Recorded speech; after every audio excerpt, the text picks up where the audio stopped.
Soy Pedro Leal, de Mater Spei, y todo lo que vais a ver a continuación procede de un amor intenso al Papa y a la Iglesia, en un esfuerzo por proporcionar datos y testimonios que puedan servir para llegar a conocer lo que realmente sucedió en Garabandal. Este amor a la verdad y a la Iglesia es lo que nos ha animado a realizar este trabajo. Nos sometemos a la autoridad de la Iglesia, a quien corresponde el juicio definitivo sobre estos hechos. Espero que os ayude a uniros más al Señor y a nuestra Madre. Muchas gracias. A veces, los acontecimientos más importantes de la historia son los que se ignoran y se silencian, como si de alguna manera se pudiera contener el torrente de una tremenda catarata. ¿Por qué ocurre esto? Vamos a ver que lo que sucedió en la década de los 60 en San Sebastián de Garabandal es uno de los acontecimientos más importantes de la historia. Pero no solo eso. Este hecho, este mensaje, es importante para ti. En Garabandal, nuestra Santísima Madre del Cielo vino a traer una llamada a la conversión para todos sus hijos. A la Eucaristía se le da cada vez menos importancia. Debéis sacrificaros más. Ya estáis en los últimos avisos. E incluso hace referencia a un aviso, un milagro y un posible castigo. La Madre de Dios vino a una aldea perdida del norte de España para sostener a todos sus hijos en un periodo especialmente difícil de la historia humana y de la Iglesia. ¿De qué estaba hablando? ¿Estamos viviendo tiempos cruciales? Sacerdotes, obispos y cardenales van muchos por el camino de la perdición y llevan con ellos a muchas almas. Esto era difícil de creer en la década de los 60, ahora ya no. En el transcurso de esta investigación hablaremos con expertos, médicos, teólogos y testigos oculares para tratar de responder a las preguntas clave. ¿Qué sucedió exactamente en Garabandal? ¿Por qué fue tan rápidamente ignorado y olvidado? ¿Realmente ha sido estudiado? ¿Fue silenciado? ¿Es auténtico? ¿Por qué no ha sido aprobado? Miles de apariciones, milagros, grandes gracias de conversión son hoy una catarata imparable. Nuestra Señora del Carmen de Garabandal continuó derramando sobre el mundo sus bendiciones. Ella, la Madre de Dios y Madre nuestra, desea que sus hijos vuelvan a Dios antes de que sea demasiado tarde.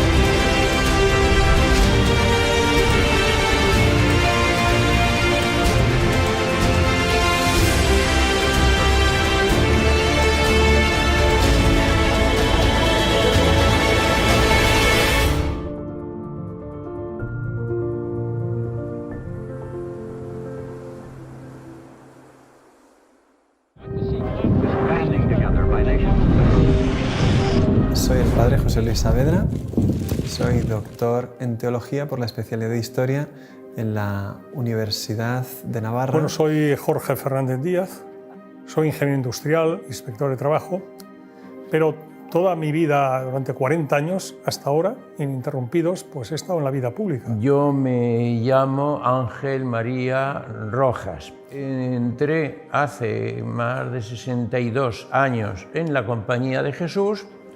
Me ordené de sacerdote hace un poco más de 50 años. Soy Javier Paredes, catedrático de Historia Contemporánea de la Universidad Estatal, y entonces comprenderás que yo las apariciones de Garabandal las vea también con mentalidad histórica. En cada lugar de apariciones, el mensaje que Dios permite dar a la Virgen o que da Dios mismo a través de ella viene a ayudar a la Iglesia de una manera concreta en su tiempo y la sociedad y la historia real en la que está viviendo. Lourdes era una lucha contra el racionalismo. La Virgen le pidió a Bernadette beber barro y comer hierba. La gente estaba escandalizada cuando vio eso y hoy 5 o 6 millones de personas visitan Lourdes cada año. Fátima, la lucha contra el comunismo, el daño que iba a hacer una ideología que se convirtió en un totalitarismo que acabó con millones de personas. En Garabandal, el mensaje es todavía más fuerte. Bueno, creo que el momento en el que la Virgen viene aquí, a San Sebastián de Garabandal, es un momento, desde mi punto de vista, muy especial. Entonces, bueno, la historia de la Iglesia, claramente. Garabandal coincidió en sus años con los mismos años del Concilio Vaticano II. Garabandal empezó en el 61, terminó en el 65, el concilio empezó un poquito después y terminó el mismo año. El Concilio Vaticano II, años 62, 65, y la Virgen, mientras tanto, está aquí apareciéndose y diciendo unos mensajes. Uno entiende ahora, pues, con mucha más profundidad, el porqué de en ese momento histórico. Durante el siglo XIX triunfa una idea que venía arrastrándose desde siglos, concretamente desde la ruptura de la cristiandad desde Lutero, que era la introducción del concepto de autonomía del hombre. El hombre es un ser autónomo que se puede dar a sí mismo sus propias leyes.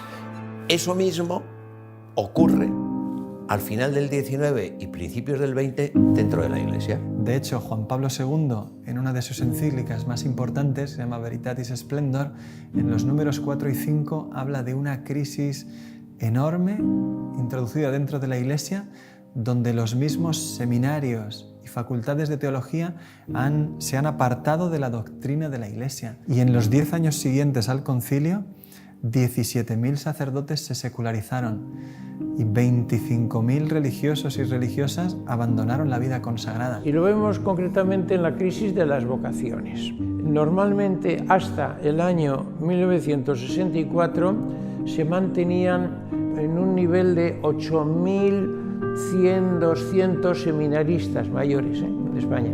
El año 1964 baja al número de 1.000 y se mantiene en 1.000 algo. O sea, la crisis en torno a los años siguientes al concilio fue increíble, increíble. En el año 62, exactamente cuando empieza el Concilio Vaticano II, se produce la crisis de los misiles entre Estados Unidos y la Unión Soviética, con ocasión de la colocación de aquellos misiles que había instalado la Unión Soviética en la Cuba de Fidel Castro. Eso es octubre del 62.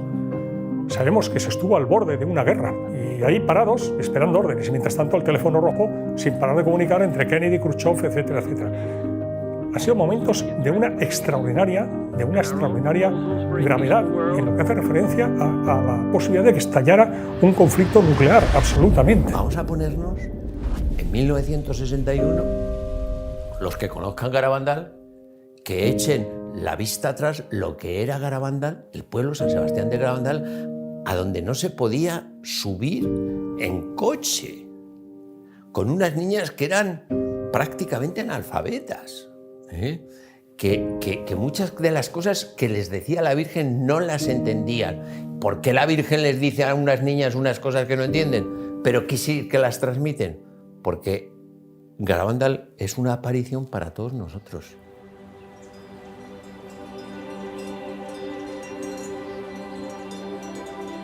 Pues yo soy David Toribio Cosío, nací el año 1935 en San Sebastián de Garabandal y allí viví casi toda mi vida. Yo soy Celina, nací en San Sebastián de Garabandal y tengo 83 años, o sea que nací el 23 de octubre del 35. Yo soy Maximina González, hermana de la madre de Conchita, tía de Conchita y madrina. Soy José Román Serrano Martínez.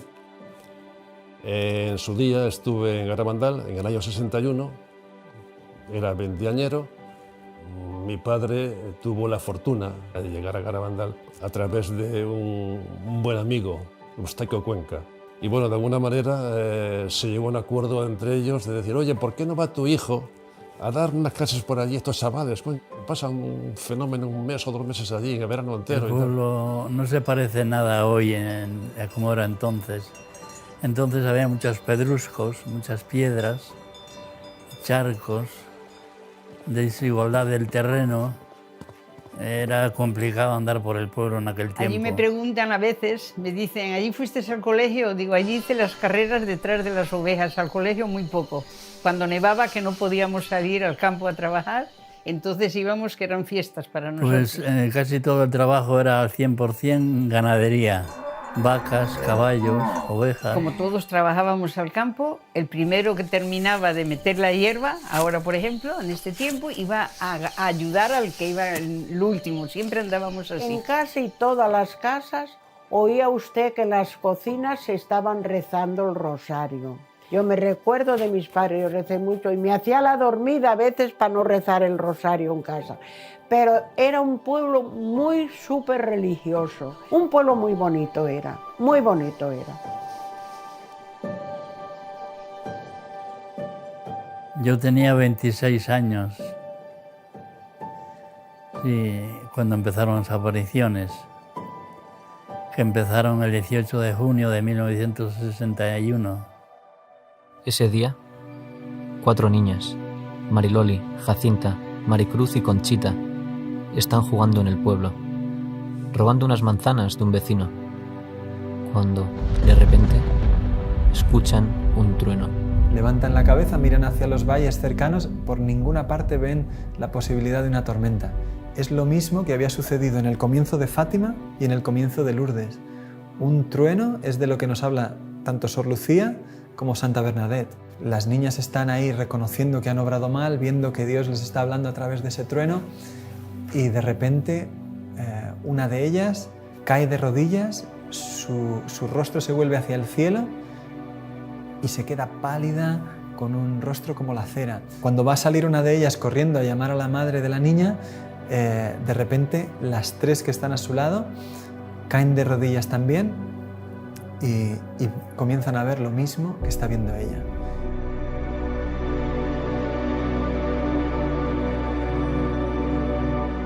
Es un ángel y sin decirles nada les llena como de asombro. De hecho, cuando salen del éxtasis, desconcertadas y como en silencio, deciden ir corriendo a la iglesia. Y cuando van bajando, una niña les dice: ¿pero dónde venís así? Ya responden: es que hemos visto al ángel. Ellas se van corriendo y llaman a la maestra. Queda tan asombrada la maestra que les dice: vamos a ver 2 o 3 días si esto continúa. O sea, ella se ve que confía en sus alumnas, que sabe que son chicas normales y que lo que les ha sucedido puede pasar. Al día siguiente, el párroco don Valentín las entrevista, una por una, sin encontrar contradicciones entre sus testimonios.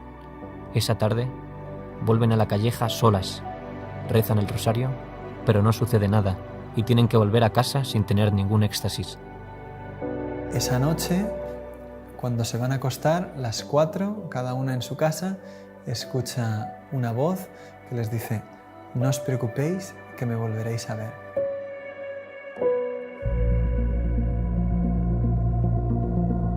Los primeros días fueron la cosa más maravillosa del mundo. Y primero yo decía: ¿qué está pasando? ¿Qué está pasando? Claro, ya me entró la curiosidad de verlas. Rezaban el rosario y al terminar el rosario era cuando tenían el éxtasis y se quedaban rígidas. No las podíamos mover del sitio, ni un dedo, ni mover un dedo, ni nada. Pues venía gente que no creía en las apariciones y le hacían daño a las niñas. Las pinchaban, le metían unos focos por los ojos, porque no pestañearon nunca. Las niñas nunca pestañearon, siempre miraban al cielo con los ojos abiertos. Entonces las madres vinieron donde nosotros, llorando por el amor de Dios, cuidar de nuestras niñas que las están maltratando. Entonces, a partir de ahí, nosotros los mozos, que éramos unos 20, pues las cuidábamos, andábamos con ellas, y fue maravilloso porque nos enterábamos prácticamente de todo.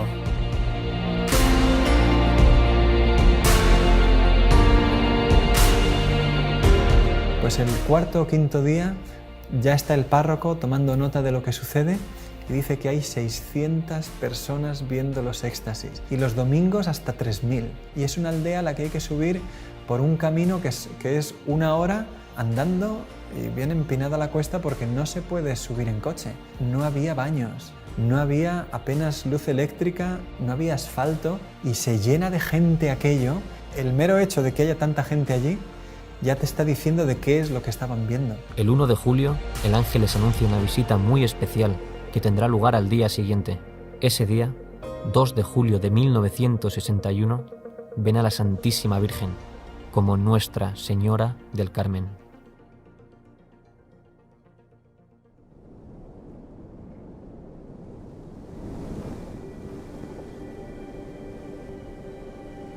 Me llamo Juan Hervás y soy doctor en medicina y especialista en pediatría. Me licencié en medicina en la Facultad de Medicina de Valencia, en España, y posteriormente hice estudios de posgrado en Estados Unidos. En 2 lugares he estado, en Einstein, en Nueva York, y en Harvard, en Boston. Verdaderamente Garabandal para mí constituye un hito dentro de las apariciones marianas. Desde el punto de vista profesional médico, la cantidad de médicos que aparecieron en Garabandal y estudiaron a las niñas, pues es que fueron muchísimos. Pero antes quizá empezaríamos diciendo algo sobre los protagonistas. Los protagonistas de Garabandal son 4 niñas de 11 y 12 años que vivían en esta zona aislada del norte de España, en la zona montañosa, y que por ese aislamiento tenían una edad que probablemente era inferior, quizá tuvieran 8 o 9 años de edad psicológica. Tuvieron, se dice que entre 2.000 y 3.000 apariciones, acompañadas con éxtasis muy prolongados, de incluso 6 y 7 horas de duración. Todo esto, unido a fenómenos extraordinarios visibles, hizo que vinieran muchísimos médicos y también, ya digo, pues teólogos. Por eso en el cuadro se llama La Calleja, pusieron maderas por arriba y por abajo para que no entraran a tocarlas. Intentaron moverlas muchos. Yo personalmente intenté elevarlas, cogerlas, las asilas y levantarlas estando en éxtasis, y bueno, imposible. Salían de la iglesia en éxtasis y tenían que subir a la calleja, debajo de los pinos. Entonces los mozos teníamos que ir uno por un lado, otro por otro, y unos delante y otros detrás. Era una sensación rara.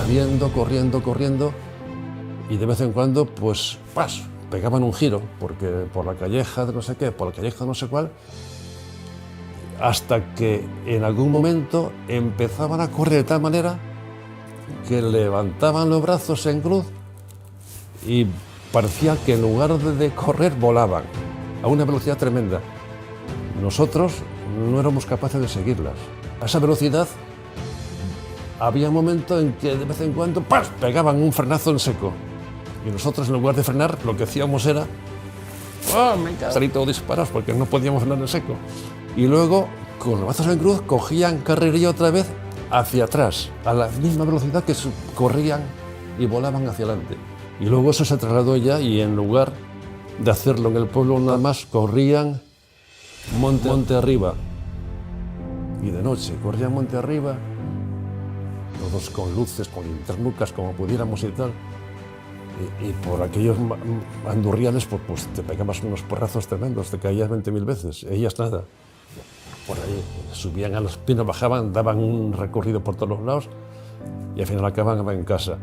Y claro, en esas correrías, pues mucha gente se dejaba los zapatos o lo que fuera. Y bueno, tanto es así que en algún momento, en casa de Conchita, Conchita dijo a Serafín, a su hermano: oye, que me dice la señora que ha perdido el zapato no sé qué, vete a tal sitio que ahí está. ¿Qué dices? De noche y tal. Que sí, que vete, no sé qué, mira, pegando a la cuadra de no sé quién, pues ahí arriba, antes de llegar a los pinos tal, ahí está. Y Serafín, el bueno de hombre, pues corría y hacía lo que decía su hermana, y bajaba con el zapato. Las niñas entraban en trance, que es un estado alterado de conciencia con abolición sensorial. El fenómeno se iniciaba con una hiperextensión del cuello, muy brusca. Caían de rodillas cuando estaban juntas al mismo tiempo, pero la caída era absolutamente imposible.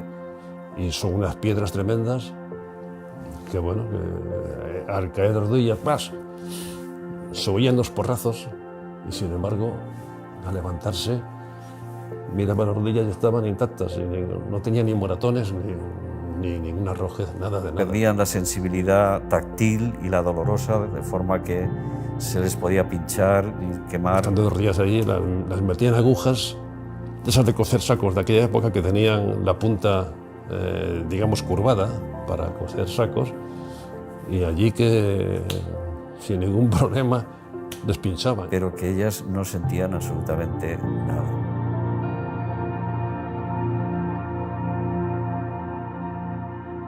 apareció por allí Máximo Frösler, ingeniero alemán, vivía en Santander, y por las circunstancias que fuera oyó hablar de Garabandal, y este hombre nos decía: yo soy protestante, teóricamente no creo en la Virgen, pero bueno, yo no entiendo lo que está pasando allí. Son unas niñas de 11, 12 años, débiles, pequeñas, de un pueblo allí perdido, y él era muy fuerte. Yo una de estas niñas la cojo y la levanto en una mano, pero cuando caen en éxtasis no puedo mover ni una mano. Niñas que además se les veía relajadas, se movían tranquilamente y entre ellas se movía una a otra, así normal, pero yo, si intento mover una mano, no puedo. El prior de la Trapa, un hombre fortachón con el que he coincidido yo allí, entre él y yo intentar en éxtasis levantar o mover un brazo de una niña no hemos podido. Entre él y yo no es que no podemos levantar, sino no movemos un músculo. Pero además notamos que la niña no hace esfuerzo, está relajada. No lo entiendo. Por ejemplo, un señor de Madrid, un muchacho de Madrid, joven, no, de Barcelona, pues se arrimó a Simón, el padre de Jacinta, y le dice: Simón, yo no creo en estas apariciones. Bueno, yo no creo en estas apariciones ni creo nada. Ando muy mal espiritualmente. Y le dice Simón a este joven: mire usted, la niña de la izquierda es mi niña. Yo le doy permiso para que vaya usted allá y la toque, la levante o haga lo que quiera. Yo soy su padre y le doy permiso. Fue este mozo de Jacinta, se pone a levantarla y no pudo. Y volvió y le dice: Simón, no he podido levantarla. Eso me parecía a mí, dice él. Termina la aparición y le dice Simón a Jacinta: Jacinta, este señor te quiso levantar cuando estabas hablando con la Virgen. ¿Quieres ponerte de rodillas para que te levante ahora? Se pone la niña de rodillas, lo al mozo y la levantó. Ahora creo en Garabandal, ahora creo en Dios. Ay, gracias a Dios. Ahora creo en todo. No, es que es impresionante. Es que sería incontable decir todo lo que ha sucedido en Garabandal desde estos primeros días. Es absolutamente desconcertante. Levitaciones, devoluciones de esos objetos religiosos besados. La niña tenía a lo mejor 100, 200 objetos, cuenta Pepe Díez, que se les hacía como una bola todo delante de lo que ella tenía, de medallas, rosarios, y cogía de uno en uno como fácilmente y lo devolvía a la persona que fuera sin preocuparse. Una señora le dio las medallas, la suya, la de su marido, la de su hijo y la de su nuera. La Virgen besa cada una de estas medallas y la niña no le devuelve a la señora las 4. Sin haberlos visto, le pone a cada uno la suya y sin equivocarse a las 4 medallas que la señora le había dado. Claro, la señora dice: ¿yo qué más necesito ver? Si es que llorando allí delante de todo el mundo, diciendo: es que es imposible que haya acertado las 4 medallas a cada uno la suya, sin saber ni quiénes somos, ni de dónde venimos, ni de quién es cada una, y sin mirar las medallas. La Virgen como se manifestaba dejando ver algo, claro, que atraía cada vez a más gente. Quienes volvían a casa y contaban esto hacían que viniese cada vez gente de más lejos. Soy Román Martínez del Cerro García de Blanes. Conocí Garabandal fundamentalmente a través de 2 jesuitas, Lorenzo Lacabe y el padre Ramón María Andreu. Tenía entonces 15 años. Mi padre era catedrático en el mismo instituto, con un pequeño 600 que teníamos, nos vinimos a ver a Garabandal. Dejamos el coche en Cosío, era imposible subir desde Cosío a Garabandal porque era una pista forestal llena de barro y imposible, pero encontramos un Land Rover que nos subió a Garabandal. Entonces la primera que yo viví directamente, a mí me gusta sobre todo hablar personalmente de lo que yo he vivido. Me han contado, sé mucho, leído, pero yo lo que de verdad viví es lo que más me gusta transmitir porque lo hago de primera mano. Mariloli tenía aviso por la tarde, por la noche, y nos fuimos a la taberna o tienda que tenía su padre. Nos sentamos allí, tenía la escalera a mano derecha entrando, después una barra y no había sitio, habíamos 10 o 12 personas, y yo me senté en un saco en una esquina de esa tienda esperando esos avisos que la Mariloli podía tener. pasaban las horas y yo estaba, después del viaje además estaba reventado, me quedé dormido, mi padre se quedó dormido y todos estuvimos. Y más o menos sobre las 3 de la madrugada, de pronto yo me despierto, ruido, ya. Salimos todos corriendo y pasó la barra, en la parte del fondo, y Mari Lori se había caído en éxtasis en la cocina. Se había oído, fue impresionante el ruido de las rodillas en el suelo. Eso fue impresionante. Ya salimos todos a verlo. Yo tenía 15 años, yo iba más de curiosidad que otra cosa. A mí me pasó que cuando yo vi a la niña se transfiguraba. O sea, la niña se embellecía, pero una cosa increíble. La niña era una niña normal y corriente y de pronto era otra. Más bien pálida, con una sonrisa y con una cosa fuera de lo natural. Y a mí eso me impresionó tanto que me empecé a temblar y no era capaz de controlarme y lo pasé fatal. Pero fatal porque yo no sabía si me iba a caer o qué me pasaba. Nadie se me hacía caso porque todo el mundo estaba pendiente de la niña y yo era el que menos pintaba allí. Y en ese momento yo pues me dirigí a la Virgen y le pedí por favor que me quitara aquel temblor. Me lo quitó y desde ese momento empecé a disfrutar. Perdón.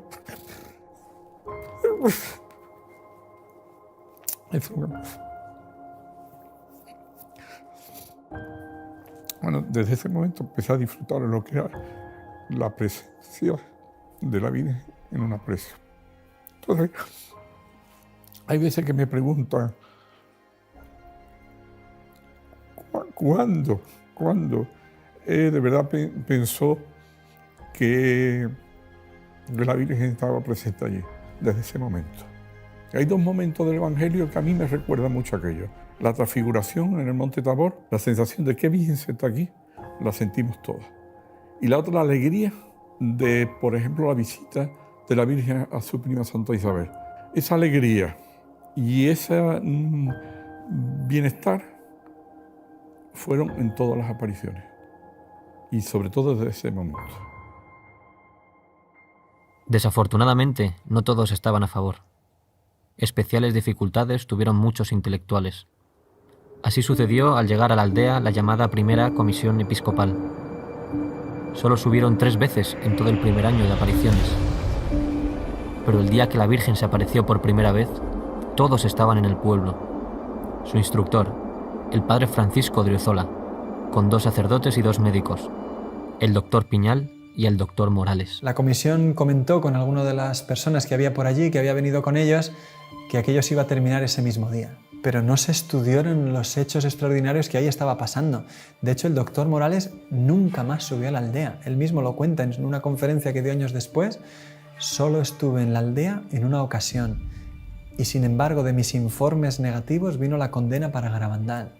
La comisión, de hecho, no volvió a subir hasta finales de julio y subió por la noche para intentar llevarse a las niñas a escondidas y que todo aquello se terminase.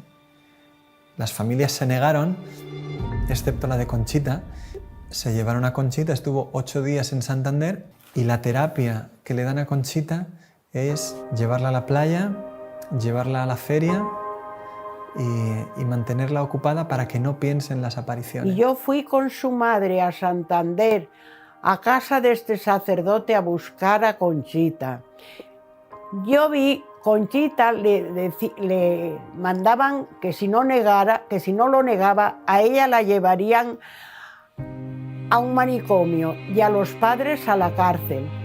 Entonces ella, hartándose de amenazarla, ella dijo, bueno, pues lo mío no será verdad, pero lo de las otras al mejor sí. Muy bien, Conchita, la palmearon porque ya lo había negado. El día siguiente de que Conchita volvió de Santander, se reunieron los teólogos y médicos de la comisión con las personas en el pueblo que quisieran interesarse sobre las apariciones. Y allí acudieron médicos y sacerdotes que estaban estudiándolas por su cuenta. Hubo una reunión grande delante de la puerta de la iglesia que la cuenta el mismo doctor Ortiz, un pediatra de Santander que pasó más de 50 días estudiando los éxtasis. Tú figúrate, si un médico a una persona normal nos ve en 15 minutos, lo que supone que un pediatra de Santander recorra 90 kilómetros para estar 52 días estudiando los éxtasis un día tras otro y permanecer en la aldea. La cantidad de información que este hombre tenía sobre las apariciones es enorme. Y el doctor Ortiz, delante del papel que le muestran los teólogos y médicos de la comisión, dice, mira, la niña ha negado todo, esto se acabó. Dice, pero ¿cómo me explicas con esa firma lo que yo he probado científicamente, que ha sido una levitación? Es que he pasado mi brazo por debajo de la niña, ¿sabes? Vamos, o sea, es que es una prueba de lo más sencillo, ¿no? Explícame eso, ¿cómo lo ha hecho? No, eso ha sido epilepsia. Dice, bueno, pues pega unos botes bastante poderosos la niña, ¿no? Es que todo aquello se había firmado bajo una presión enorme sobre una niña de 12 años que apenas había salido de su aldea en toda su vida. No entendemos que haya en ello mala intención.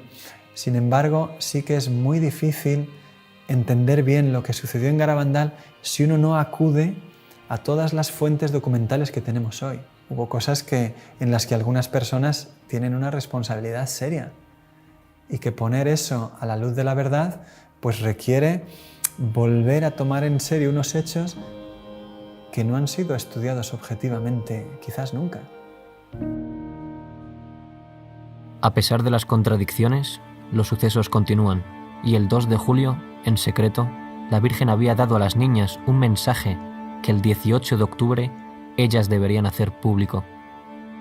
Cuando la fecha se acerca, los peregrinos comienzan a acercarse a la aldea, miles de personas, está abarrotado como nunca. Y sin embargo, los peregrinos para llegar ahí tienen que atravesar una jornada que es de lluvia, granizo, incluso por la tarde llegó a nevar. Sí.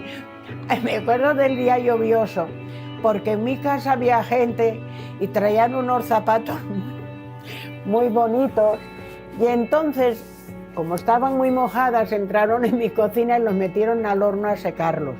Y estábamos hablando y se nos olvidaron los zapatos y entonces se le quemaron los zapatos, eran marquesas o no sé qué eran. Sí.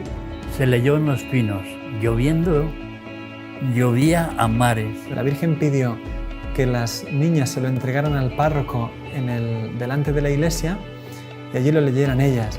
Y después, en los pinos, volviese a ser leído el mensaje por el párroco, don Valentín Marichalar. Sin embargo, la comisión presionó al sacerdote para que hiciera algo diferente. El mensaje no fue publicado delante de la iglesia. Tampoco lo leyó el párroco. En cambio, se anunció que solo sería leído por las niñas, en los pinos. Los testimonios son muy fuertes. Hay una mujer que habla de cómo caminaban entre el barro a empujones para intentar lograr buenos puestos. Cuando ya finalmente se dijo se va a publicar el mensaje, pues la gente subió a los pinos, pero la carrera que se organizó para eso, la gente caía, resbalaba, se empujaba. Y cuenta ella, dice, lo increíble es que no nos matáramos, miles de personas para conseguir un buen puesto, y dice ella, yo quedé como a unos 60 metros de las niñas, y claro, apenas oí nada, pero cuando ya llegó el mensaje, toda la situación me tenía completamente ya vencida. Hay que hacer muchos sacrificios, mucha penitencia, visitar al Santísimo, pero antes tenemos que ser muy buenos. Y si no lo hacemos, nos vendrá un castigo. Ya se está llenando la copa, y si no cambiamos, nos vendrá un castigo muy grande. Insiste mucho en lo que fue el mensaje de Fátima.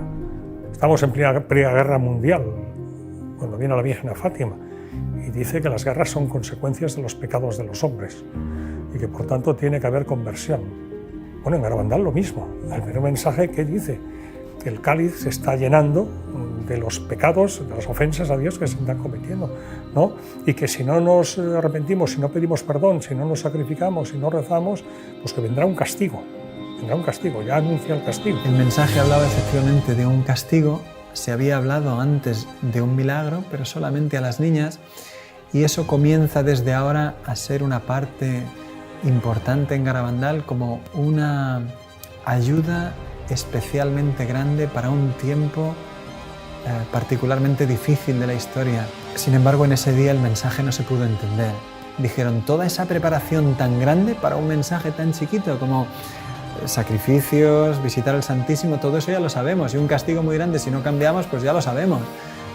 Las videntes después, durante los años posteriores a las apariciones, siempre han dicho, lo más fundamental que tenemos que poner en el centro son los mensajes. Lo que el cielo quiso hacer ahí, por lo que hubo tantos fenómenos extraordinarios, era para que prestásemos atención a lo que nos quería decir el cielo en esos mensajes. El fracaso del primer mensaje fue un golpe duro para Garabandal. Muchos esperaban algo extraordinario. Por eso, a pesar de tantos prodigios, muchos rechazaron las apariciones a partir de este momento. Pero las niñas, con toda esta situación de desencuentro respecto a las apariciones, empiezan a insistir cada vez más a la Virgen que les tenía que dar un milagro.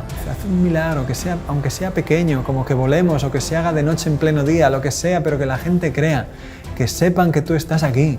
La Virgen siempre solía callar, no les respondía, incluso se ponía a veces triste y les decía, ya creerán. Pero un día el ángel les dijo, Dios va a hacer un milagro a través de ti y de mí. El 18 de julio, la Eucaristía, cuando recibas la comunión, que él le traía muchas veces de manera mística, espiritual, ese día será visible para todos los que estén en la aldea. Ella creía que se veía siempre, vaya, y le llamaban el milagruco. Y ya cuando dijeron que iba a ser el 18 de julio, creo que era, pues toda la gente que estaba allí por la mañana ya estaba, el pueblo creo que estaba abarrotado, creo porque yo casi no lo veía. Entre unas 8 o 10.000 personas, creo que cuenta la policía, que había en la aldea ese día. Aquello fue pasando el día, coincidió que había baile, estaba tirando hasta cohetes, ya no se sabía si por el baile la Virgen vendría o no, y un poco la desesperación de todos de que no se producía el milagro que todos queríamos ver. Pero venía una prima mía, ¡ay, qué gordísima va a ser! ¡Ay, Dios mío, va a pasar algo muy gordo! Porque aquí se siente la gente engañada, porque dice que no hay derecho, porque... Y le digo yo, Angelina, a ver, mira, ven, mira la cara de Conchita. Mira qué cara tiene Conchita. Digo, con estar viéndole la cara a ella, ¿tú te crees que tiene cara de preocupada? De que ha metido una mentira tan gorda y eso, yo nada más que hacía estar allí y ver a Conchita. Y ya, pues bueno, ¿qué le vamos a hacer? Dios quiere esto, pues con resignación nos fuimos ya para dormir a nuestra casa. Y en el momento que estábamos en la calle, oímos un revuelo enorme. Y entonces ya los que estaban más cerca empezaron, ya están éxtasis, que están éxtasis. Y claro, y nada más casi estar en éxtasis sale. Y se da la vuelta, yo ya me la perdí entonces porque resulta que la gente se abalanzó detrás de ella y yo digo que pisamos a la gente. Cogí una linterna potente, yo estaba pegado a ella prácticamente y enchufándole con la linterna, prácticamente metida la linterna en la boca. Ella abrió la boca, sacó la lengua, no tenía absolutamente nada.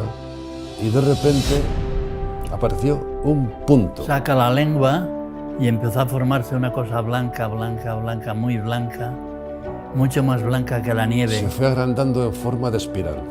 Era como una moneda de 10 duros, decía yo entonces, y así la sacaba todo lo que podía. Y yo vi después cómo se le iba aguando hacia alrededor cuando ya se le estaba deshaciendo. Y hasta que la tragó. Preguntaban a Benjamín Gómez, ¿pero estás seguro que no la tenía en el bolsillo y la puso o que la tenía ya en la boca? Mire, yo estaba a 20 centímetros de ella, es imposible que hiciera nada, estaban muy vigiladas. No estaba a una distancia, no, estaba pegado a ella. Pero eso, ¿quién ha dicho que la tenía en los brazos, en las manos? No, hombre, es que es una barbaridad. O sea, es que la lengua estaba totalmente limpia, y de repente apareció un punto blanco, un punto, nada más que un punto, en la lengua. ¿Dónde se dio ese punto? La impresión esa tan fuerte, yo no la he tenido en mi vida. Yo decía, gracias Señor, ahora sí que estoy segura de que existes, empezaba yo. Yo me he enterado después que alguno de ellos, que después que no lo creía después que había sido eso cierto lo que había visto. 2 testimonios contrarios llegaron al día siguiente a la aldea. Uno de ellos ya esa misma noche. Un señor, José Antonio Giuliani, no vio el milagruco. Él no consiguió estar en la zona, en la calle donde eso sucedió. Y estando lejos, le preguntó a uno, ¿tú lo has visto? No, ¿tú lo has visto? Tampoco. Pues ya está, todo es mentira, se lo han inventado, es de noche, la oscuridad, las dificultades, la pericia de las niñas, nos la han colado. Y se extendió la noticia de que nos habían engañado, de que era todo mentira. Pero en realidad, este señor no había visto nada. Otro, cuenta Conchita en su diario, que se fue al obispado de Santander, un religioso, el padre Justo, franciscano, y dio testimonio de que aquello había sido todo mentira. Unos días después, sin embargo, pidió a unos religiosos de su comunidad que pidieran disculpa a las videntes. Dice, mira, no sé por qué hice eso, pero estaba enfadado. Estas personas no vieron nada y, sin embargo, tenían un testimonio que hizo muchísimo daño.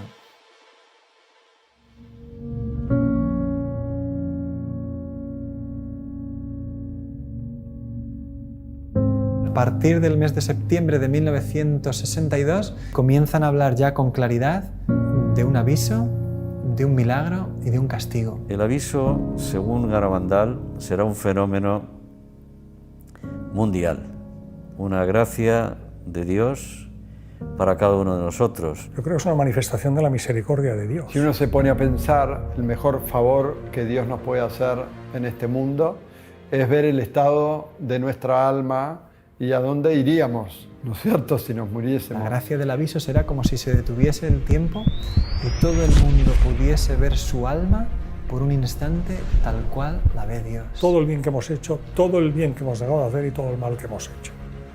Para que de esa manera tengamos un impulso de conversión. La misma Conchita dijo, lloraremos de lo que Dios nos ama después del aviso. Loli sí que sabía la fecha del aviso.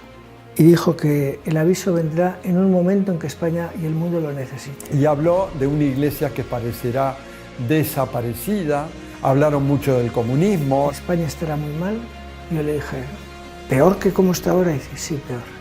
Todos sabrán que viene de Dios y algunos intentarán negarlo. Eso se va a intentar desnaturalizar.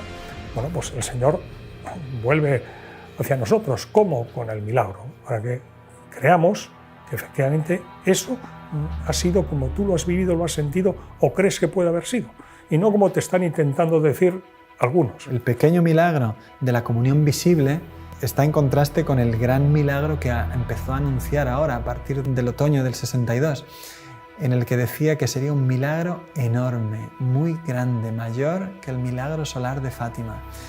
¿Y ese milagro para qué vendría? Lo preguntó a Jesús el año siguiente, en una locución el Señor le respondió, Señor, ¿es para convertir a mucha gente? No, Conchita, es para convertir al mundo entero. El milagro es tan fuerte, es tan impresionante, que sin una gracia especial te mata, como lo mató al padre Andreu, de felicidad, pero te mata. Yo digo que hay dos personas que han visto el milagro. Una fue el padre Luis María Andreu. A él le llaman el quinto vidente de Garabandal. De repente, mientras las niñas están en el éxtasis, él aparece en el campo de la visión y la gente que estaba en los pinos durante el éxtasis escuchó el grito de él que repitió 4 veces una palabra, milagro. Pero esa noche volvía en jeep con sus compañeros de peregrinación y contaba qué buena es la Virgen, cuánto nos ama, qué madre tenemos en el cielo. Hoy es el día más feliz de mi vida. Se quedó dormido y nunca despertó. Era un sacerdote de poco más de 30 años, joven, sano. Todo el mundo quedó perplejo porque había fallecido de repente, el día que había visto el milagro de Garabandal. Y hay otra persona que ha visto el milagro, San Pío de Pietrelcina. Y el padre Pellegrino, que la había aceptado poco antes de morir, dice, yo he sido el último hijo espiritual aceptado por el padre Pío en vida. Le dijo que había visto el padre Pío, había visto el milagro antes de morir. Lo que sí sabemos es que el padre Pío dijo que el velo que iba a cubrir su rostro 3 días después de su muerte, que se lo entregaran a Conchita. Este milagro, los testigos de aquellos que vivan el milagro, más esa señal que es muy importante, Garabandal se va a transformar en un lugar de peregrinación mundial. Y ahí es donde vamos a entender esto que dijo la Virgen cuando dijo, El milagro de Garabandal viene para convertir al mundo entero.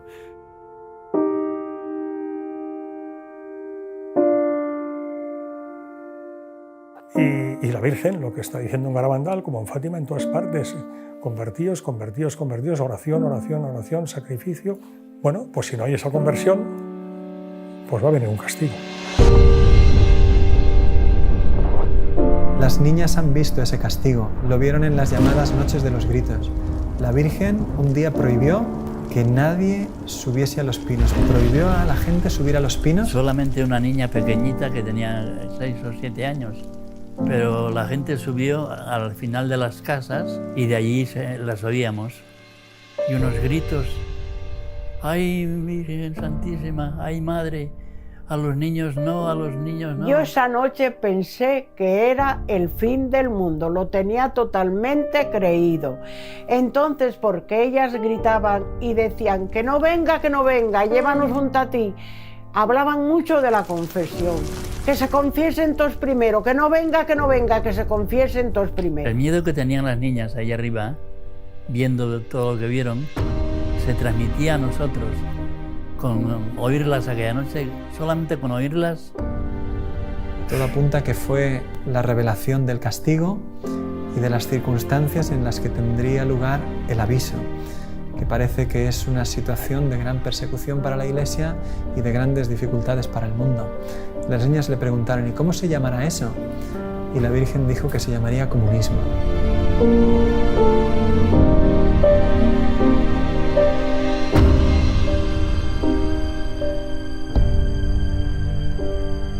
Yo estaba con la boca abierta porque había allí un franciscano que se quedaba aquí en mi casa. Entonces José Manuel, un chico del pueblo, vio a este sacerdote. ¡Padre, padre, rece, rece, que estamos perdidos! Rezaba, cuando rezaba aquel padre, las niñas callaban. Venía una paz inmensa y percibías esa paz. Pero el padre se cansaba de rezar y volvían otra vez. Callaba la boca, porque él también quería oír y quería hablar con la gente, quería enterarse de cosas y dejaba de rezar. Y era la víspera del Corpus. Y el día del Corpus fue un día precioso.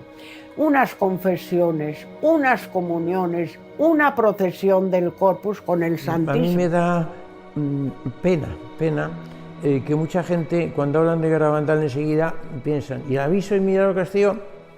¿Por qué no nos fijamos en todo lo demás? Porque si hacemos caso a la Virgen en todo lo demás, no habrá castigo, que es un tema que dijo, quizás haya un castigo si la humanidad no se convierte. Pero la Virgen vino a decir mucho más y el mensaje de Garabandal abarca mucho más. Es como si al estudiar el Evangelio nos quedáramos. Y aquellos días, cuando vengan aquellos días, nos quedamos en esa frase. ¿Y cuándo serán esos días? ¿Y qué serán esos días? Pero hombre, léete el Evangelio entero, vive el Evangelio. Y no te preocupes de esos días que probablemente te habrás muerto tú antes. Vive como pide la Iglesia, que es como pide Garabandal. La gente se preocupa mucho del aviso, el castigo, el milagro, y no se preocupa del mensaje. Ser buenos. A la Eucaristía cada vez se le da menos importancia. Contemplar la pasión de Jesucristo. Eso es lo importante de Garabandal. Las apariciones iban llegando a su fin. Y en enero de 1963, las niñas dejaron de ver a la Virgen. Solo Conchita volverá a verla, aunque tendría que esperar casi 2 años. Al fin, el 8 de diciembre de 1964, la Virgen le anuncia que va a dar un nuevo mensaje para el mundo. Claro, todo el mundo tiene en la cabeza la crisis de las apariciones con el primer mensaje en 1961. Entonces, ahora, cuando todo está más dividido, de repente se anuncia otro mensaje y lo anuncia una vidente sola. Sin embargo, se va acercando la fecha y mira, todo el mundo esperaba algo. Tanto es así que llega a la aldea más gente que nunca. Hay crónicas de los periódicos que son impresionantes de esos días. Un periodista de Barcelona, Juan Poch Soler, que escribe: subimos el 17 por la noche. Cuando llegué a la aldea vi gente durmiendo bajo los dinteles de las puertas, en los pajares. Me puse a escribir para enviar algo al periódico y a mi lado había 2 inglesas durmiendo sobre sus codos.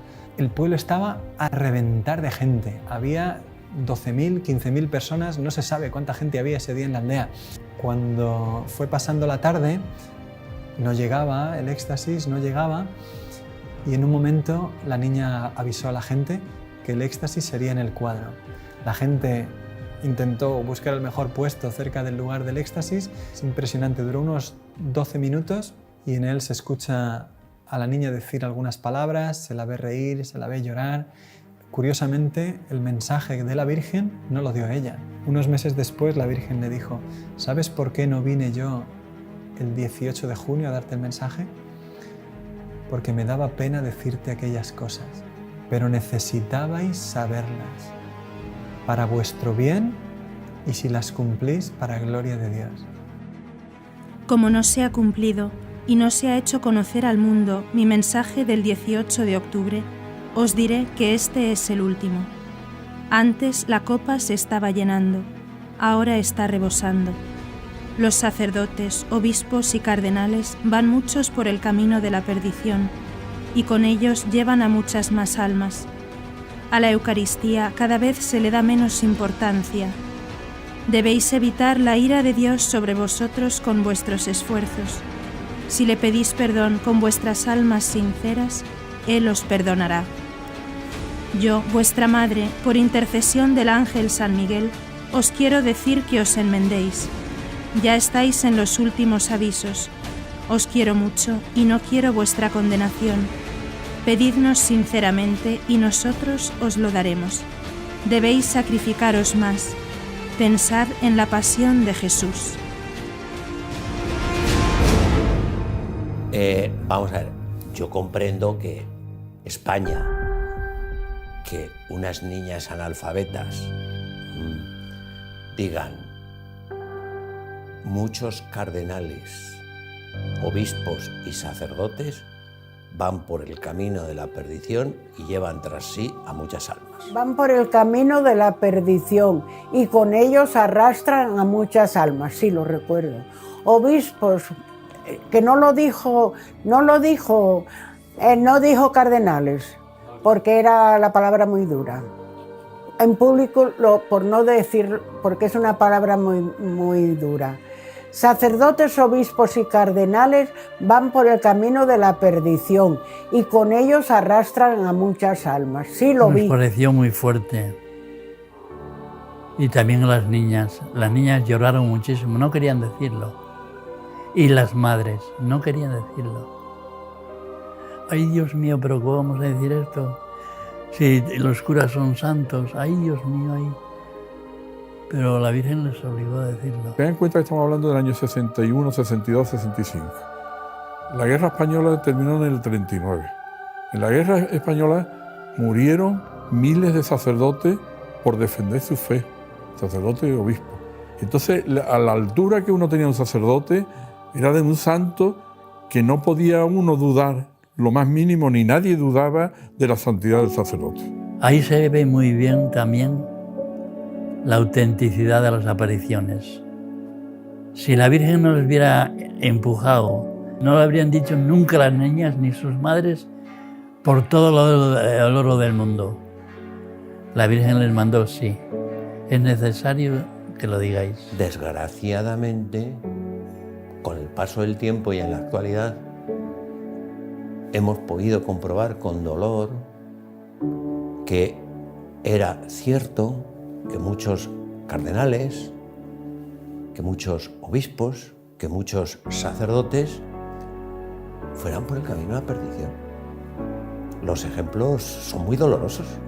Y que si se hubiera hecho caso a la advertencia de la Virgen que se iba por el camino de la perdición, pues algunos hubieran cambiado el camino y ahora no estaríamos donde estamos. 40 años después de las apariciones, en una entrevista, Monseñor del Val dijo: el mensaje de las apariciones es correcto, interesantísimo, importante y bueno.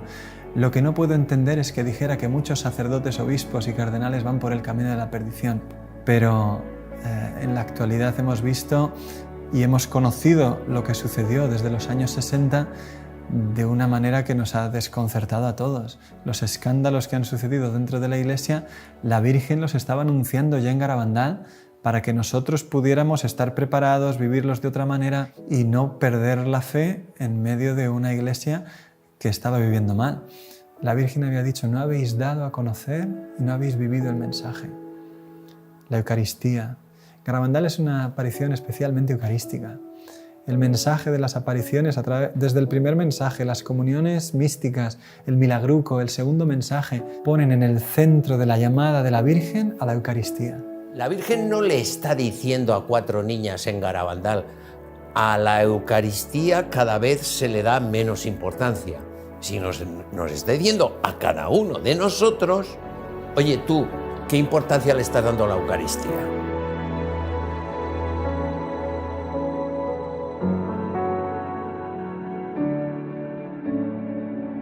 Los fenómenos terminaron con la aparición del 13 de noviembre de 1965.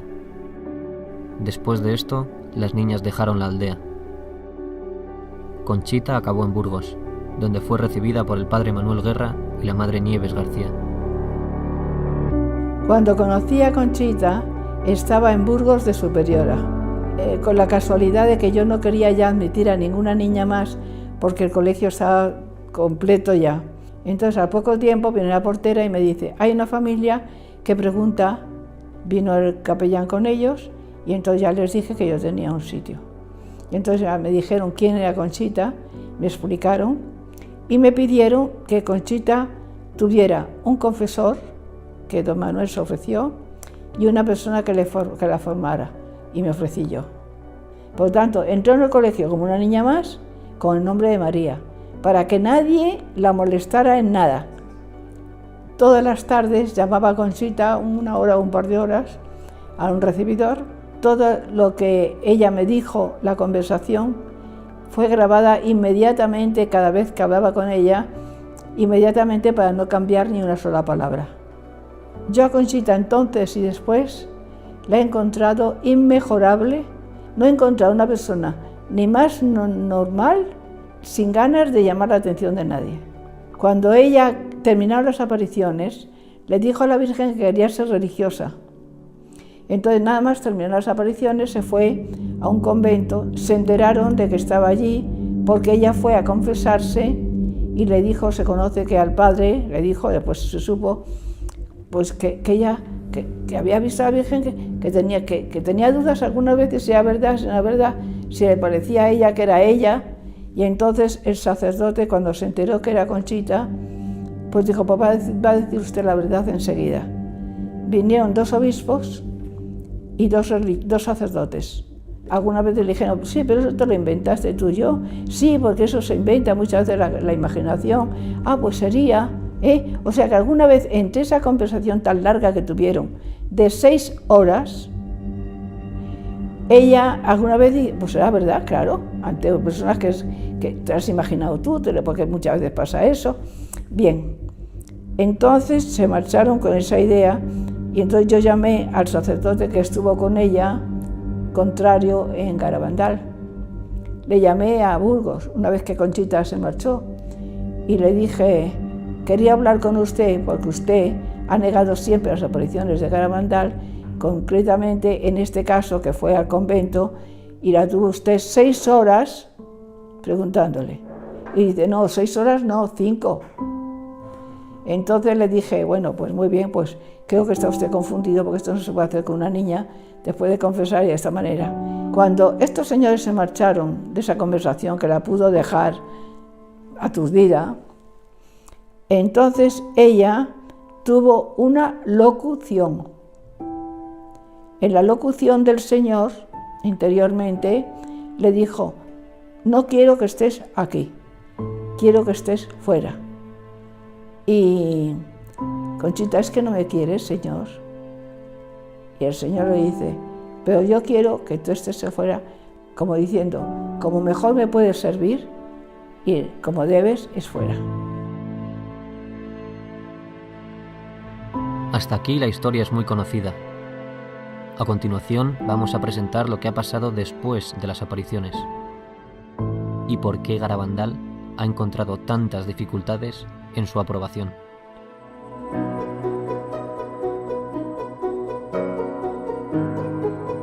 En 1962, Monseñor Beitia rechazó las apariciones. 5 años después, su sucesor, Monseñor Puchol, afirmó que todo había sido un simple juego de niñas. Su nota afirma que todo tuvo explicación natural. Cirarda, su sucesor, dijo lo mismo. Tras estos 3 prelados, llega a Santander Monseñor Juan Antonio del Val, que había sido miembro de la primera comisión. Por esta razón, Del Val sabía que las apariciones no se habían estudiado bien. Por eso intenta fundar una nueva comisión, pero fracasa 3 veces. Al fin, tras 12 años intentándolo, consigue el respaldo de Roma y con el apoyo del cardenal Ratzinger, en 1989 funda por fin la segunda comisión. Escuchemos ahora unos testimonios de esta época y después escucharemos un testimonio muy importante de esa segunda comisión. After the death of Padre Pio, the Holy See increases its interest in the events in the... I'm Ed Kelly. I was born and raised in Seattle of elderly Irish-American Catholic parents. I spent a lot of time in Santander in 71, and in 72 spent 10 months here. Pages, news, sensational, and documentary report. The first years, they didn't write anything. I didn't find anything in the papers until after the girls made their declarations of uncertainty. Then on the front page of the local papers, all of them, no more apariciones in Garabandal. Nothing. Everything has a natural explanation. And I read that, and the papers were stupid. I mean, there was so much that was illogical. I talked to the Bishop del Val Gallo. He had just made his own pronouncement that said, my predecessors have judged that it wasn't certain whether the apparitions were of supernatural origin or not. I'm in communion with those bishops. I had written for him the statements of the evaluation from all of the previous official notes. I just had the part that gave the bishop's evaluation of what happened. And he looked them over and he says, this one, the second note of Bishop Baetzia in 1965, this is the best statement on Garabandal and the one that conveys my opinion on it. And that was the note that had the statement of orthodoxy, that everything is in compliance with the traditional teaching of the Church, the real presence of the Blessed Sacrament, devotion to the Blessed Sacrament that is, and the Blessed Mother that's well known. Maternelle Laffiner, que es un sacerdote de lengua francesa que en Garabandal estuvo desde el principio estudiando las apariciones, fue entrevistado por la comisión. A él le impresionó mucho que le entrevistaron en un restaurante durante una comida. Y le impresionó más todavía que cada vez que él daba una respuesta se escribía de la manera más contraria a las apariciones posible. Le preguntaban, ¿y está usted seguro de eso? Bueno, de eso no estoy seguro. Ponga que duda sobre eso. Él entendía que todo se estaba haciendo de manera contraria a lo que él quería decir. Y cuando terminó la entrevista le impresionó todavía mucho más, porque le dijeron firme. Y él dijo, yo no firmo eso. Y tranquilamente, delante de él, pusieron con letras mayúsculas su nombre y su apellido. Y años después, unos amigos alemanes suyos visitaron el obispado para consultar cómo estaba el caso de las apariciones y les contaron que Maternelle Laffiner había hecho un testimonio en contra de las apariciones y que estaba en el obispado firmado por él. Claro, él mismo cuenta y dice, ¿cómo se llama esto en derecho canónico? Que cojan tu testimonio, se lo inventen, lo firmen y lo presenten como prueba en el caso de un discernimiento. Claro, en derecho canónico esto se llama falsedad, porque una prueba que es nula implica que un juicio tiene que ser restituido in integrum, dice el derecho. O sea, tiene que ser, cuando las pruebas son falsas, el juicio tiene que volver a realizarse, tiene que volverse a estudiar. Y eso es lo que veían una y otra vez las personas que estudiaban objetivamente las apariciones. Se encontraban con que una y otra vez todo se interpretaba de la manera más negativa posible y que cada vez que intentaba moverse algo a favor de las apariciones se volvía a tomar una distancia infinita.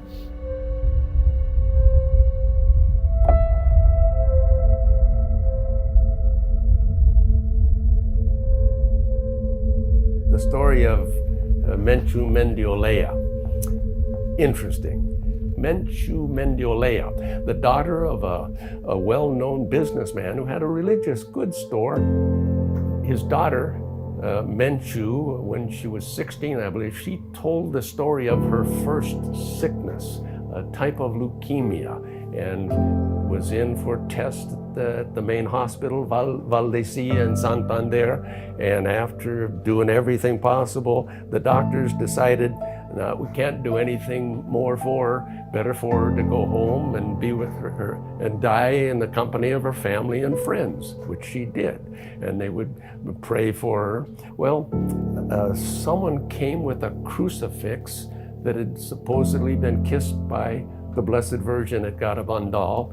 And I think most people know that the girls reported that the Blessed Virgin told them, through articles kissed by me, my Son, our Lord Jesus Christ, will work prodigies and miracles. Crucifix, she venerated the crucifix, cured. Well, I guess by that time I had heard that someone from the Chancery went to Mr. Mendiolea and told him, please don't mention Garabandal with the cure of your daughter. It is not proper to connect apparitions which are false with a cure like this. So I went to talk to Mr. Mendiolea. And we talked. I says, is it true that someone came from the diocese to tell you not to mention it? Yes. Well. Desde la misma comisión que estudiaba las apariciones, no solo no se estudia la curación de Menchu, sino que incluso se silencia el hecho de la misma curación y se requiere a la familia que no hablen de ello en ninguna parte. 10 años después, en 1975, Menchu está embarazada de su tercer hijo, 8 meses de embarazo, y le vuelven a diagnosticar la misma enfermedad, eritremia. Su marido, el doctor Ángel Álvarez, es médico en el hospital de Valdecilla, donde ella había estado hospitalizada la primera vez. Y allí, durante un mes, hacen todo tipo de pruebas. Siendo el médico allí, consigue que todo el equipo de hematología estudie a su mujer, incluido el jefe de servicio. Todo el mundo se pone a trabajar sobre ella y al final el doctor Zubizarreta, el jefe de servicio, le dice al doctor Álvarez, al marido, mira, si tu mujer se cura es un milagro, no va a poder salir adelante. El 7 de diciembre, el marido de Menchu dice, mira, mi mujer quedó curada en Garabandal y como nosotros no hablamos de las apariciones, como ha vuelto a suceder lo mismo. Coge el coche y se va con su cuñado a Los Pinos. Está nevando, sube, reza el rosario allí. Su cuñado no sabe lo que están haciendo. Dice, mira, Menchu ya no tiene solución, acéptalo. Bajan y cuando vuelve al coche le dice, Menchu está curada, estoy seguro. Vuelven al hospital y le pide al doctor Zubizarreta que vuelva a hacer un estudio. Menchu tenía 500 plaquetas y encuentra en el estudio que había más de 20.000. En los días siguientes resulta que Menchu estaba de nuevo curada. Menchu es un caso único. 2 veces acuden a la Virgen de Garabandal y 2 veces queda curada la enferma.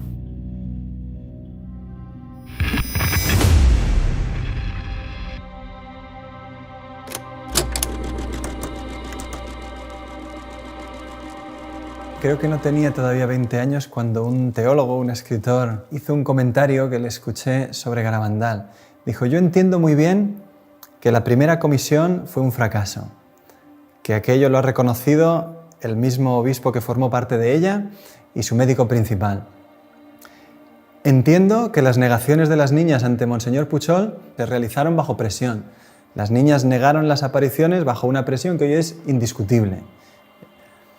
Pero ha habido una segunda comisión. Y la segunda comisión ha resuelto el caso de Garabandal. Claro, cuando yo le escuché a este teólogo decir eso, yo no tenía argumentos para responder.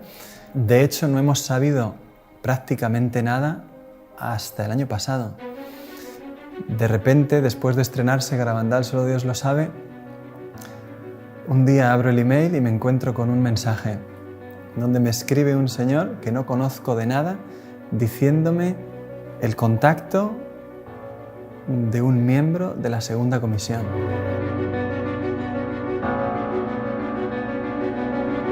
Me llamo Javier Vildósola, estudié la carrera de Ciencias Políticas y Sociología en la Universidad Complutense de Madrid.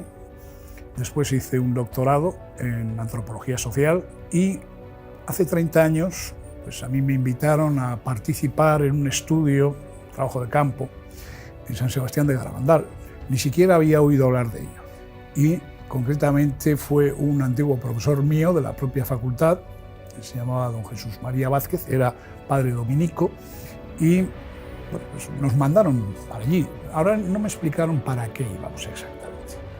Lo cual me resultaba bastante inconcebible, inverosímil, desde el momento en que uno de los aspectos que se enseñan en métodos y técnicas de investigación es la delimitación del campo de estudio. Resulta que aquí no había nada de nada. Vais a ir aquí. ¿A qué? A pasar un cuestionario. Nunca entendí eso.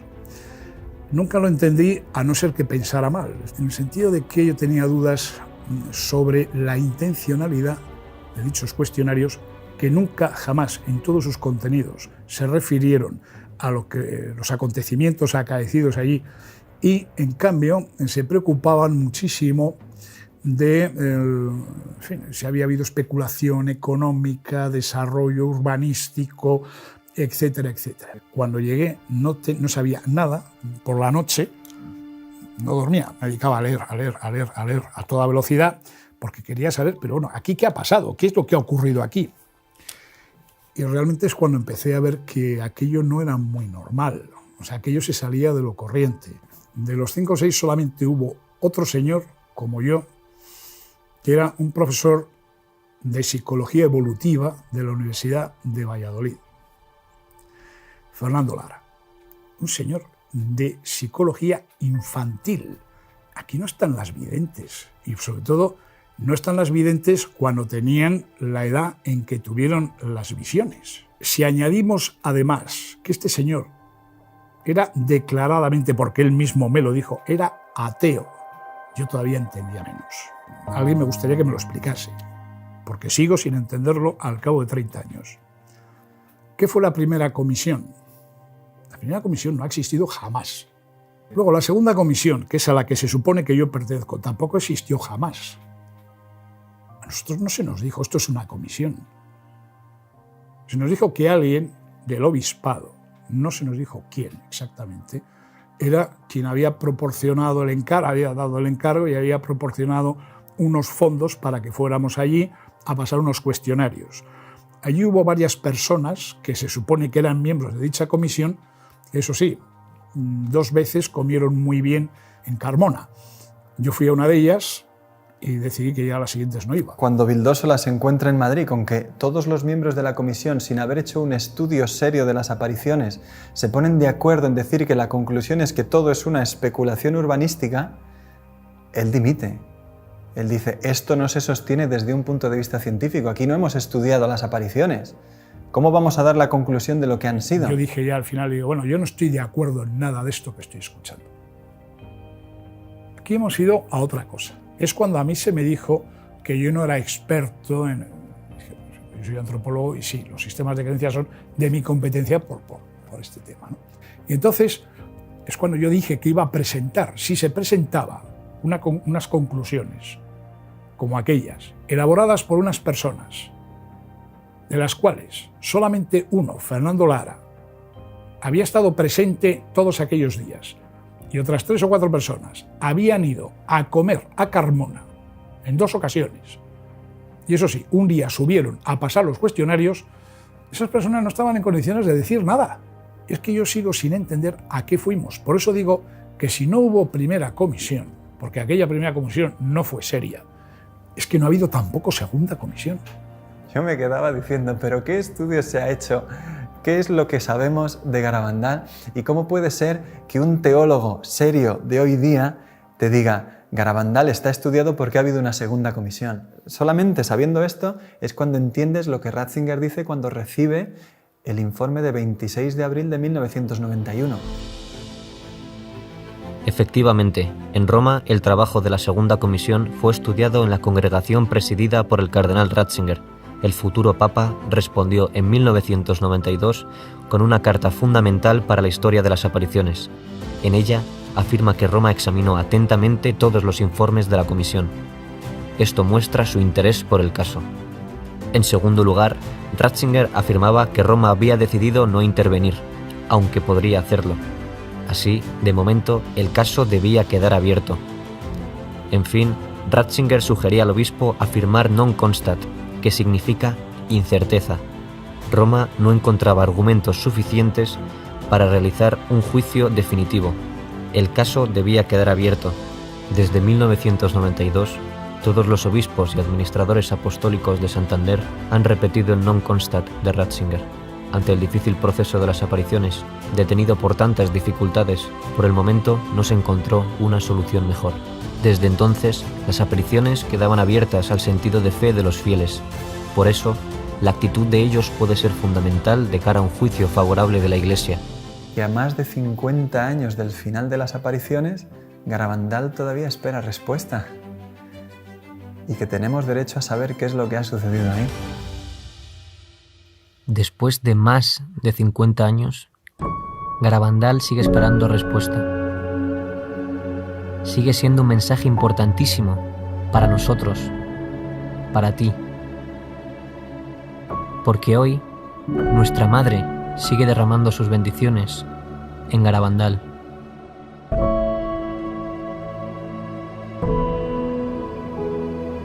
Además, la Virgen ha permanecido siempre fiel, actuando desde Garabandal con una fuerza increíble, como ella se ha comprometido con este lugar y con esta sociedad y esta iglesia que tenemos hoy y nuestras necesidades, que son de dar ese salto en la fe que muchos están teniendo la tentación de no dar.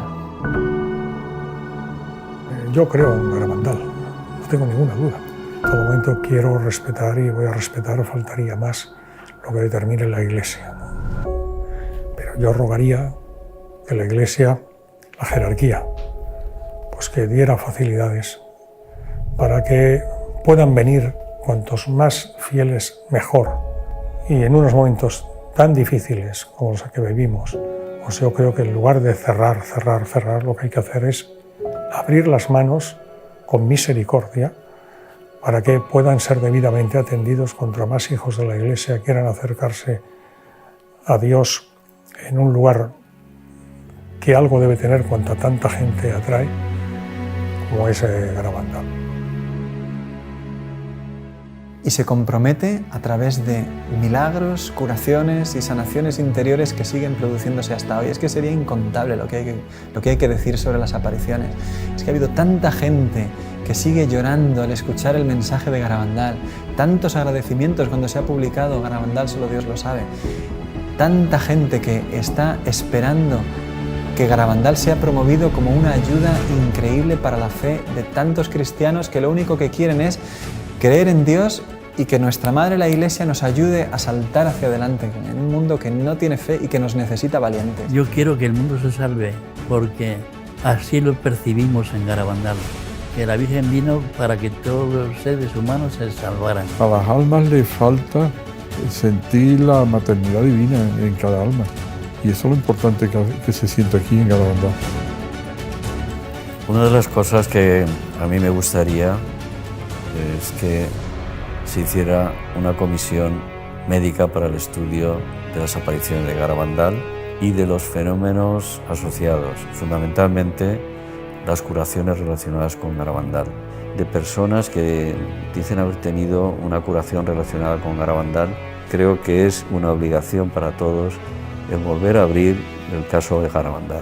So much happened there that it'll never be compiled in one area. So many people have experienced different things there, different graces, cures, conversions. Todos vamos hacia un encuentro personal con Jesús, todos vamos hacia una intervención de Dios en nuestra alma, particularmente con nombre y apellido cada uno, pero también en el mundo para cambiar las cosas y el rumbo por donde están ahora, de la cual tú puedes tener mucha esperanza de que muchas cosas van a cambiar para bien. Garabandal no se ha cerrado, Garabandal no ha terminado, yo diría Garabandal está vivo. ¿Cuánto está queriendo hacer el cielo a través de que se deje conocer el mensaje de la Virgen hoy? Porque esas son historias de hoy. Y si nosotros le dejamos, pues el cielo se vuelca. Y te das cuenta de que el grifo de las gracias en Garabandal jamás se ha cerrado. Y que la Virgen es como una madre auténtica que está a nuestro lado, derramando sobre la tierra una catarata imparable de gracias porque nos ama. Garabandal hoy es una catarata imparable.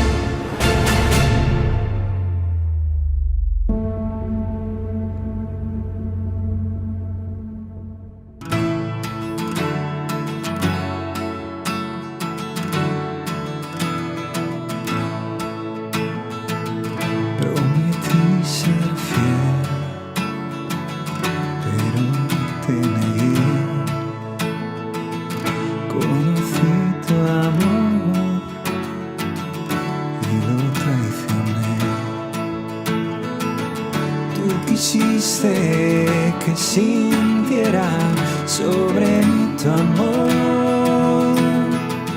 Cuando llegue a ti, llegaré a mi hogar. Y en la noche dudé y tuve miedo, me aparté de ti. No te vayas, no nos dejes, Madre, tú nunca abandonarás a tus hijos que te aguardan, a tus pies, Madre, en Garabandal. Soy tan feliz de tu mano, todo es nuevo por tu amor. Y en Garabandal tu presencia desbordó mi corazón.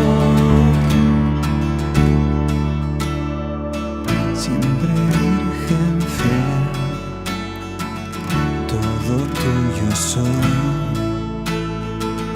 por tu amor iré donde quieras tú. Tú quisiste que sin ti